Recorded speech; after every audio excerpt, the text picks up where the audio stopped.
My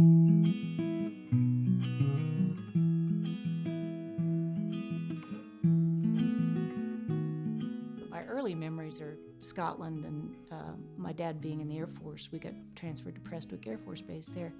I was born in Oklahoma, but very close to where your dad was born. I was similar to Everly, I think, in that I could easily entertain myself and had an imagination. I'd tell myself stories and just happy to play by myself. I had one of those little rock horses, and I was just a happy little dreamer. And I think Josh was that way too. He had friends, and but he was content to be in his own mind. He was the easiest kid. He was good-natured, he was funny, very loving, and of course adorable. Little blonde curls, which, he was just always easy to be around. Everybody kept saying, "Oh, wait for the terrible twos." I'm still waiting for him.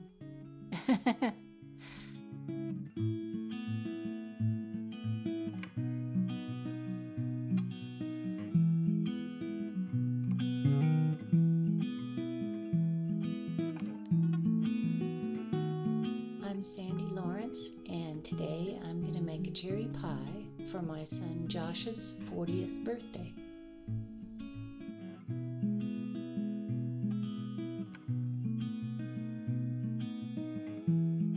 So on my mother's side, the last name is Boykin, but my grandmother's maiden name was Neilon, Neilon. There's a picture of Josh, we'll see if we can find it, of him by the grave of one of the Neilons that was born in 1856. It's in Texas. So it's the Neilon side of the family that was the pie makers. And where that originally came from, I'm not sure, but the Texas pie crust, the Texas pecan pie, their recipes, that's where it comes in the family. And so my mother, yes, I just remember her from young. There's a funny story about my dad said, when she attempted her first pie crust, she was probably in her 20s or something and married and away from home. She's going to make her first pie crust, and she got so mad at it that she threw it and hit against the wall. Because she had a little bit of our temper too, but that just the frustration of thinking you're going to get it right, and it's harder than it looks. But she got very good at it and eventually taught me. And it's funny because each generation perfects it a little more to their own taste, So like I put more Crisco in than she did. Her mom used lard rather than Crisco. And the one that I'm going to make today is the cherry pie. I didn't particularly care about cherry pie. It had the almond flavoring. And I went to visit my mother's sister, my Aunt Mary Nan, and I was probably in my 20s, and she made like a blackberry cobbler or something, and she put nutmeg and cinnamon in it. And so just one time I decided since I don't like almond flavoring, I'm going to add the nutmeg and cinnamon instead. And that's now our family recipe for cherry pie that everybody loves. So.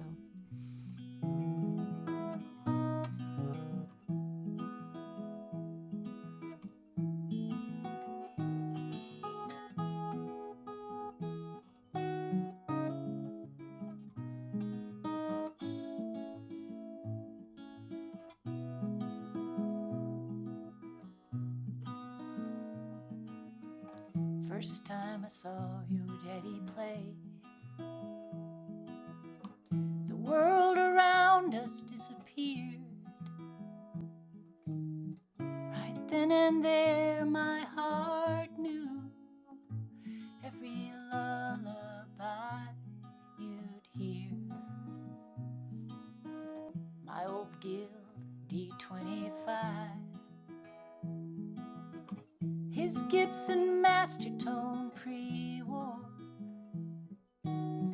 was a marriage made on the festival grounds just outside heaven's door. Campfire, jam, and moonshine jar. Child of June, my summer star, you're the song we wrote my favorite tune, born beneath that big, bright bluegrass banjo moon.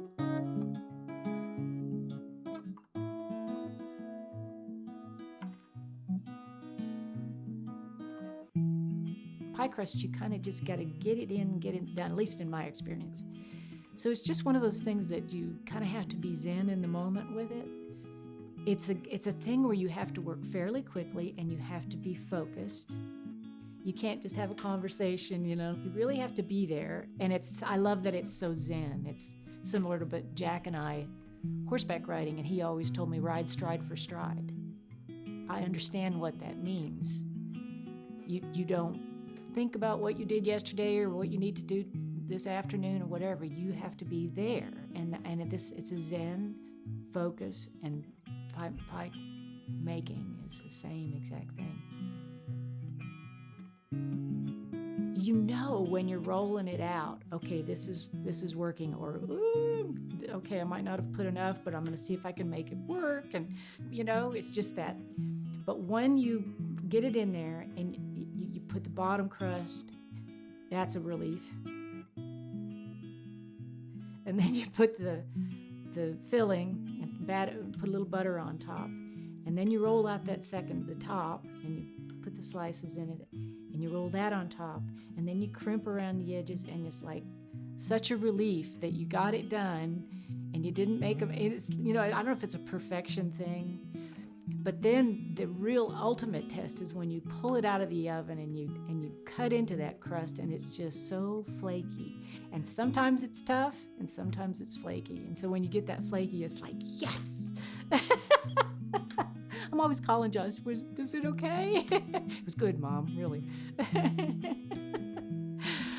Campfire, jam, and moonshine jar.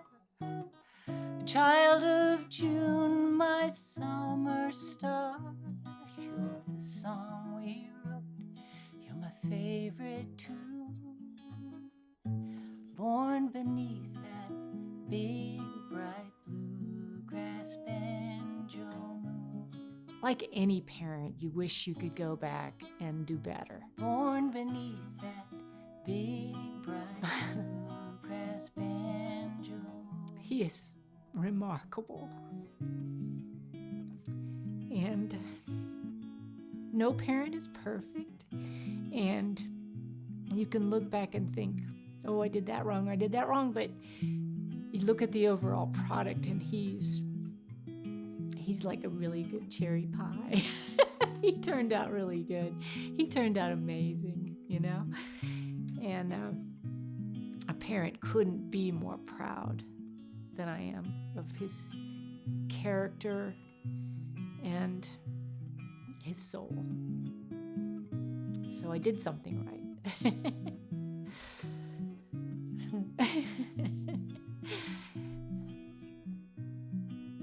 You can tell a pie that was made with love. It's just tender, and it just gives joy because there was joy in making it.